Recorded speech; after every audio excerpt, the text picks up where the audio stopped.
రేవంత్ పాలనలో తెలంగాణ పారిశ్రామిక ప్రభ మసకబారిపోతుంది. కేసీఆర్ హయాంలో దేశానికి ఏ కొత్త కంపెనీ వచ్చినా ముందుగా తెలంగాణ రాష్ట్రానికి ప్రాధాన్యం ఇచ్చేది. ఇప్పుడు పరిస్థితి మొత్తం తలకిందులైంది. పెట్టుబడిదారుల్లో నమ్మకం పూర్తిగా సడలిపోయింది. వెరసి బీఆర్ఎస్ పాలనలో కంపెనీల ఏర్పాటులో, పెట్టుబడులకు స్నేహపూర్వక వాతావరణాన్ని కల్పించడంలో, సులభతర వాణిజ్యంలో దేశంలోనే నెంబర్ 1గా ఉన్న తెలంగాణ ఇప్పుడు 13వ స్థానానికి పడిపోయింది. పెట్టుబడులకు స్నేహపూర్వక వాతావరణాన్ని నిర్మించడంలో తెలంగాణ వెనుకబడి ఉన్నట్టు నీతి ఆయోగ్ తాజా నివేదికను బట్టి అర్థమవుతుంది. ఇన్వెస్ట్మెంట్ ఫ్రెండ్లీనెస్ కేటగిరీలో 47.3% స్కోర్తో రాష్ట్రం 13వ ర్యాంకుకు పరిమితమైనట్టు నీతి ఆయోగ్ వెల్లడించింది. అప్పటి కేసీఆర్ ప్రభుత్వం తీసుకొచ్చిన టీజే ఐపాస్ పాలసీని ఒకవైపు ప్రశంసించిన నీతి ఆయోగ్ ప్రస్తుతానికైతే రాష్ట్రంలో పెట్టుబడులకు స్నేహపూర్వక వాతావరణం లేదని తేల్చి చెప్పింది.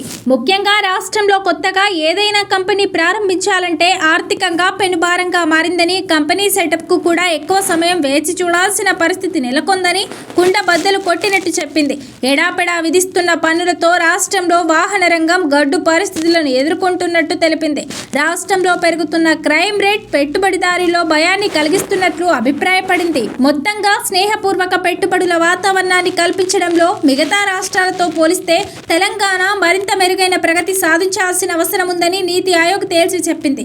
మౌలిక సదుపాయాల కల్పన, వాణిజ్య వాతావరణం, వనరులు, ప్రభుత్వ పాలసీలు, నిబంధనల సరళీకృతం, సంస్థాగత సదుపాయాలు, ఆర్థిక సుస్థిరత తదితర విషయాల్లో తెలంగాణ ప్రదర్శన సాధారణంగానే ఉందని, అత్యుత్తమ ప్రదర్శన ఏమీ చూపించడం లేదని పేర్కొంది. కేసీఆర్ సర్కార్ పరిశ్రమలకు సింగిల్ విండో విధానంలో అనుమతులు జారీ చేసే ఉద్దేశంతో 2015లో టీఎస్ ఐపాస్ ప్రవేశపెట్టింది.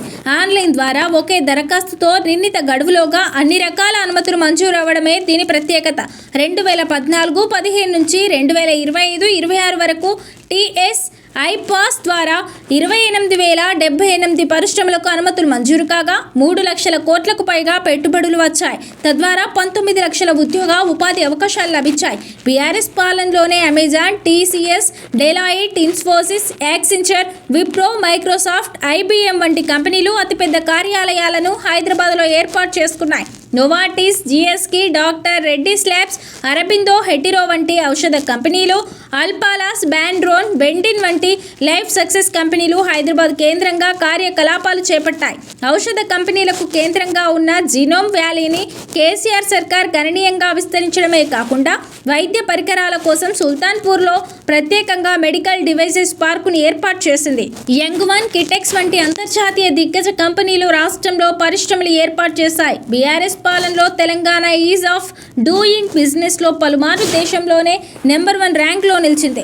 కేసీఆర్ పాలనలో పెట్టుబడులకు స్వర్గధామంగా మారిన తెలంగాణ ఇప్పుడు కాంగ్రెస్ పాలనలో పేరు గొప్ప, ఊరు దిబ్బ అన్న చందంగా తయారైంది.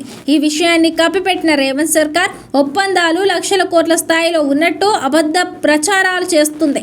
కాంగ్రెస్ అధికారంలోకి వచ్చాక మొదటి 2 ఏళ్లలో 8 లక్షల కోట్లకు పైగా పెట్టుబడి ఒప్పందాలు జరిగినట్టు ప్రభుత్వం ఇటీవల జరిగిన గ్లోబల్ సమ్మిట్ సదస్సు సందర్భంగా ప్రకటించింది.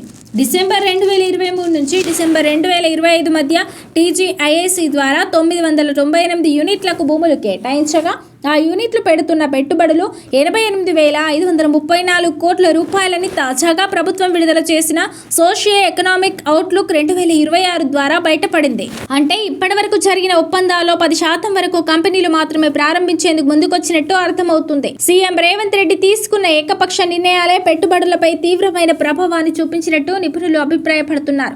గత బీఆర్ఎస్ ప్రభుత్వం ప్రతిపాదించిన ఫార్మాసిటీని రద్దు చేస్తున్నట్లు ప్రకటించి పారిశ్రామిక వర్గాలకు కాంగ్రెస్ ప్రభుత్వం షాక్ ఇచ్చింది.